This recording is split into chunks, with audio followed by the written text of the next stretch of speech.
আসসালামু আলাইকুম। সবাই কেমন আছেন? আশা করি ভালো আছেন। আজকে পিজ্জা রেসিপি নিয়ে চলে আসলাম। তো পিজ্জা বানানোর জন্য ১ম এ এখানে আমি ১ কাপ ময়দা নিলাম, ১ চামচ নিলাম ইস্ট। ১ কাপ ময়দার জন্য ১ চামচ ইস্টে যথেষ্ট। সাথে দিলাম ১ চামচ চিনি, পরিমাণ মতো লবণ। এরপরে আমি এগুলাকে মেখে আস্তে, আস্তে তেল দিব। তেল দিয়ে এগুলো আমি ভালো করে মিশিয়ে নেব। যত মেশানো ভালো হবে, তত ডো পারফেক্ট হবে। তো আমি ভালো করে এই যে মিশিয়ে নিচ্ছি ডোটা। আ মুট ক মু মুট করলে যেন এটা দলা পাকায় যায় এমন করে ডো আ এটাকে আমি মেখে নেব। এরপরে আমি কুসুম গরম পানি দিয়ে ডোটা আস্তে, আস্তে পানি দিব, দিয়ে ডোটা করে নেব। এখানে একসাথে পানি দেওয়া যাবে না।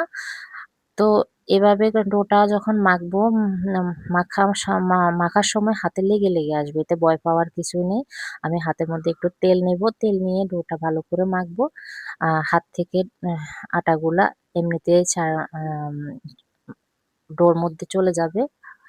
হাতে আর লাগবে না। তো এভাবে আমি ডোটা ভালো করে মথে এটা আমি ২ ঘন্টার জন্য রেস্টে রেখে দেব। তো রেস্টে রাখার আগে এখানে উপরে একটু তেল দিয়ে আমি উপরে তেল মেখে একটা র‍্যাপিং পেপারের সাহায্যে এটা র‍্যাপিং পেপার দিয়ে আমি অ্যা ভালো করে ঢেকে ২ ঘন্টার জন্য রেখে দেব। এইটা এমনভাবে রাখতে হবে যেন ভিতরে কোনোভাবে বাতাস প্রবেশ করতে না পারে। হুম? তো এটা আমি এক সাইডে রেখে দিব।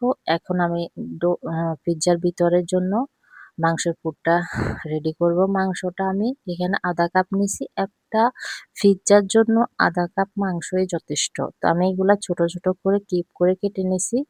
এখানে ১/২ চামচ রসুন বাটা, ১/২ চামচ আদা বাটা, ১ চামচ গোলমরিচের গুঁড়া, ১ চামচ সয়া সস আর দিব হচ্ছে সামান্য পরিমাণ লবণ দেব। যেহেতু আমি সয়া সস দিছি এখানে লবণের পরিমাণটা একটু কম দিব। হ্যাঁ? এটা একটু বুঝে শুনে দিবেন। তো এটা মেখে আমি চুলায় চলে যাব। চুলায় গিয়ে এটা আমি 50% কুক করব। আহ আর 50% আমার পিজ্জার সাথেই কুক হয়ে যাবে। তো এটা আমি 50% কুক করব। করে এটা এক সাইডে রেখে দিব। তো ফিরে আসলাম ২ ঘন্টা পর। ২ ঘন্টা পরে দেখেন কত ফুলে ইস্ট গুলা অ্যাক্টিভ হয়ে ডোটা অনেক ফুলে গেছে। এখন আমি এটাকে ভালো করে মথে নেব। এটাকে আমি একটু সামান্য আটা ছিটিয়ে এটারে আমি ভালো করে মথে নেব। এটা যত ভালো করে মথা হবে তত পিজ্জার কাজটা পারফেক্ট হবে।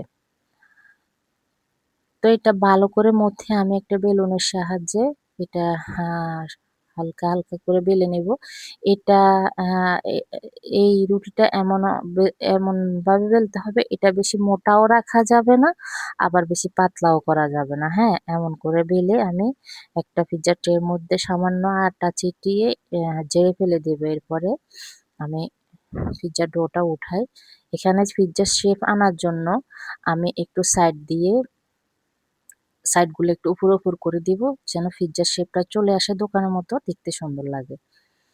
তো যখন পিজ্জা বানাবেন এই জিনিসটা লক্ষ্য রাখবেন। এই যে এরকম করে পিজ্জার সাইড দিয়ে উপর, উপর করে দিবেন যেন দেখতে ভালো লাগে। তো এরপরে আমি একটা কাঁটার চামচের সাহায্যে এগুলো একটু ফুটো করে দিব। আ এই কাজটা অবশ্যই করতে হবে না হলে আপনার পিজ্জা যখন আপনার বেক করবেন, বেক করার পরে এটা অনেক ফুলে যাবে, হ্যাঁ? এরপরে আমি এখানে পিজ্জা সস নিচ্ছি। এই সসটা আপনারা আ ক যেকোনো সুপারমার্টে পেয়ে যাবেন। আর একটা কথা বলি এখানে পিজ্জা সসে দিতে হবে। এখানে টমেটো সস দিলে হবে না। তাহলে আপনি রেস্টুরেন্টের স্বাদ পাবেন না। আপনার মনে হবে যে এটা রুটি দিয়ে আপনি সস খাইতেছেন, এমন লাগবে। তো এখানে পিজ্জা সসটাই দিতে হবে। পিজ্জা সস যদি কিনতে না পারেন তাহলে ঘরে বানিয়ে নিবেন। কিভাবে বানাবেন আমার আ চ্যানেলে দেওয়া আছে পিজ্জা সস বানানোর রেসিপিটা। এরপরে আমি এখানে মোজারেলা চিজ আ পাতলা, পাতলা করে কেটে দিয়ে দিছি। আপনারা চাইলে এখানে গ্রেট করেও দিতে পারেন, কোনো সমস্যা নাই। তো আমার কাছে এরকম ভালো লাগছে তাই আমি এরকমই দিছি। এরপরে আমি মানে এটা যার, যার পছন্দ অনুযায়ী আমার মনের মতো করে আমি মাংস দিয়ে যা, যা দিয়ে দিব তা দিয়ে সাজাবো। এটা আপনি আপনার মনের মাধুরী দিয়ে সাজাইতে পারেন। এখানে আমি শুধু আ গ্রিন ক্যাপসিকাম আর হচ্ছে আ অনিয়ন আর চিজ দিয়ে করছি, সাথে মাংস আছে। তো এটা হচ্ছে গরুর মাংস। হ্যাঁ, আপনারা চাইলে চিকেন দিয়েও করতে পারবেন, কোনো সমস্যা নাই। আর আপনারা চাইলে এখানে সসেস দিতে পারেন, এখানে আপনারা অলিভ দিতে পারেন, এখানে আরো ২-৩ রকমের এখানে আরো আপনারা সবজি এড করতে পারেন, কোনো সমস্যা নাই। তো আমার পরে আমি আরেকটু মোজারেলা চিজ দিয়ে আবারও বেশি করে চিজ দিছি। যেহেতু আমার ছেলে চিজ পছন্দ করে সেজন্য আমি বেশি করে চিজ দিছি। দিয়ে আমি পিজ্জাটা তো আমি চুলায় বেক করব, এজন্য আমি যেন একটা ওভেনের কালার আসে সেজন্য আমি পুরা পিজ্জার সাইডে সস ব্রাশ করে দিচ্ছি। দিয়ে আমি এটা চুলাতে হাঁড়ি বসাই ১০ মিনিট প্রি-হিট করে রাখছি। এরপর আমি চুলাতে এটা দিয়ে দিব। দিয়ে আমি ৪০ মিনিটের জন্য টাইম লাগাইছি। তা আমার পিজ্জাটা হইতে ৪০ মিনিট লাগে নাই, ৩০ মিনিটের ভিতরেই হয়ে গেছে। আর মাশাআল্লাহ পিজ্জাটা খেতে এত মজা হইছে যে মানে রেস্টুরেন্ট মানে যদি বাড়িতে বানানো যেত তাহলে রেস্টুরেন্টের কি দরকার বলেন? স্বাস্থ্যকর খাবার তো আমরা বাড়িতেই বানাই খাই। আমার বাচ্চা যদি বাড়িতে একটা হেলদি খাবার খাইতে পারে, আমি বানাই খাওয়াইতে পারি তাহলে রেস্টুরেন্ট থেকে আনি তো আসলে সব রেস্টুরেন্টে খাওয়া তো আর হেলদি না, স্বাস্থ্যকর না। এটা আমরা সবাই জানি। তো আজকের পিজ্জাটা এত মজা হইছে, তো এভাবে একবার হলেও যারা বানাবেন, বানায় আমার নিজেও খাবেন, ভিডিওটা ধৈর্য বাচ্চাকেও ধরে খাওয়াবেন। এতক্ষণ দেখলেন অনেক, সবাইকে অনেক, অসংখ্য অনেক ধন্যবাদ। মজা দেখা হইছে। হবে নতুন কোনো আজকের ভিডিওটা যদি নতুন সবার কাছে ভিডিওতে। ভালো সে লাগে পর্যন্ত একটা সবাই লাইক ভালো করবেন, থাকবেন, সুন্দর একটা সুস্থ কমেন্ট থাকবেন। করবেন। আল্লাহ আপনার হাফেজ। একটা কমেন্ট আমাকে আবার ভিডিও বানাতে উৎসাহিত করে। তো সবাই আমার জন্য দোয়া করবেন। আজকের মতো সবাইকে ধন্যবাদ। দেখা হবে নতুন আরো একটা রেসিপি নিয়ে। সবাই ভালো থাকবেন। আল্লাহ হাফেজ।